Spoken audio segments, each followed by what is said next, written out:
February 23rd, Numbers 23 through 25. Numbers 23. Balaam said, "Build me 7 altars here, and prepare 7 bulls and 7 rams for me." Balak did as Balaam said, and the 2 of them offered a bull and a ram on each altar. Then Balaam said to Balak, "Stay here beside your offering while I go aside. Perhaps the Lord will come to meet me. Whatever he reveals to me, I will tell you." Then he went off to a barren height. God met with him, and Balaam said, "I have prepared 7 altars, and on each altar I have offered a bull and a ram." The Lord put a word in Balaam's mouth and said, "Go back to Balak and give him this word." So he went back to him and found him standing beside his offering with all the Moabite officials. Then Balaam spoke his message. "Balak brought me from Aram, the king of Moab, from the eastern mountains. Come," he said, "curse Jacob for me. Come, denounce Israel. How can I curse those whom God has not cursed? How can I denounce those whom God has not denounced? From the rocky peaks I see them, from the heights I view them. I see a people who live apart and do not consider themselves one of the nations. Who can count the dust of Jacob or number even a fourth of Israel? Let me die the death of the righteous, and may my final end be like theirs."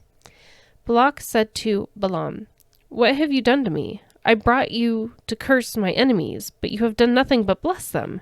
He answered, "Must I not speak what the Lord puts in my mouth?" Then Balak said to him, "Come with me to another place where you can see them. You will not see them all, but only the outskirts of their camp, and from there curse them for me." So he took him to the field of Zophim on the top of Pisgah, and there he built 7 altars and offered a bull and a ram on each altar. Balaam said to Balak, "Stay here beside your offering while I meet with him over there." The Lord met with Balaam and put a word in his mouth and said, "Go back to Balak and give him this word." So he went to him and found him standing beside his offering with the Moabite officials. Balak said to him, "What did the Lord say?" Then he spoke this message. "Arise, Balak, and listen. Hear me, son of Zippor. God is not human, that he should lie, not a human being, that he should change his mind. Does he speak and then not act? Does he promise and not fulfill? I have received a command to bless. He has blessed, and I cannot change it. No misfortune is seen in Jacob, no misery observed in Israel. The Lord their God is with them. The shout of the king is among them. God brought them out of Egypt. They have the strength of a wild ox. There is no divination against Jacob, no evil omens against Israel. It will now be said of Jacob and of Israel, see what God has done." The people rise like a lioness. They rouse themselves like a lion that does not rest till it devours its prey and drinks the blood of its victims. Then Balak said to Balaam, "Neither curse them at all, nor bless them at all." Balaam answered, "Did I not tell you I must do whatever the Lord says?" Then Balak said to Balaam, "Come, let me take you to another place. Perhaps it will please God to let you curse them for me from there." And Balak took Balaam to the top of Peor, overlooking the wasteland. Balaam said, "Build me 7 altars here and prepare 7 bulls and 7 rams for me."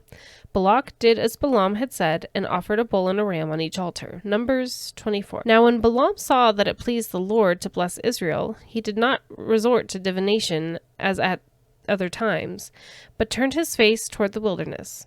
When Balaam looked out and saw Israel encamped tribe by tribe, the Spirit of God came on him, and he spoke his message. The prophecy of Balaam, son of Beor, the prophecy of one whose eyes see clearly, the prophecy of one who hears the words of God, who sees a vision from the Almighty, who falls prostrate and whose eyes are opened. How beautiful are your tents, Jacob, your dwelling places, Israel. Like valleys they spread out, like gardens beside the river, like aloes planted by the Lord, like cedars beside the waters. Water will flow from their buckets. Their seed will have abundant water. Their king will be greater than Agag. Their kingdom will be exalted. God brought them out of Egypt. They have the strength of a wild ox. They devour hostile nations and break their bones in pieces. With their arrows they pierce them. Like a lion they crouch and lie down, like a lioness who dares to rouse them. May those who bless you be blessed, and those who curse you be cursed. Then Balak's anger burned against Balaam. He struck his hand together and said to him, "I summoned you to curse my enemies, but you have blessed them these 3 times. Now leave at once and go home. I said I would reward you handsomely, but the Lord has kept you from being rewarded." Balaam answered Balak, "Did I not tell the messengers you sent me? Even if Balak gave me all the silver and gold in his palace, I could not do anything of my own accord, good or bad, to go beyond the command of the Lord. And I must say only what the Lord says. Now I am going back to my people, but come, let me warn you of what this people will do to your people in the days to come." Then he spoke his message. The prophecy of Balaam, son of Beor, the prophecy of one whose eyes sees clearly, the prophecy of one who hears the words of God, who has knowledge from the Most High, who sees a vision from the Almighty, who falls prostrate and whose eyes are opened. I see him, but not now. I behold him, but not near. A star will come out of Jacob. A scepter will rise out of Israel. He will crush the foreheads of Moab, the skulls of all the people of Sheath. Edom will be conquered. Seir, his enemy, will be conquered, but Israel will grow strong. A ruler will come out of Jacob and destroy the survivors of the city. Then Balaam saw Amalek and spoke his message. Amalek was first among the nations, but their end will be utter destruction. Then he saw the Kenites and spoke his message. Your dwelling place is secure, your nest is set in rock. Yet you Kenites will be destroyed when Asher takes you captive. Then he spoke his message. Alas, who can live when God does this? Ships will come from the shores of Cyprus. They will subdue Asher and Eber, but they too will come to ruin. Then Balaam got up and returned home, and Balak went his own way. Numbers 25. While Israel was staying in Shittim, the men began to indulge in sexual immorality with Moabite women, who invited them to the sacrifices to their gods. The people ate the sacrificial meal and bowed down before these gods. So Israel yoked themselves to the Baal of Peor, and the Lord's anger burned against them. The Lord said to Moses, "Take all the leaders of these people, kill them and expose them in broad daylight before the Lord, so that the Lord's fierce anger may turn away from Israel."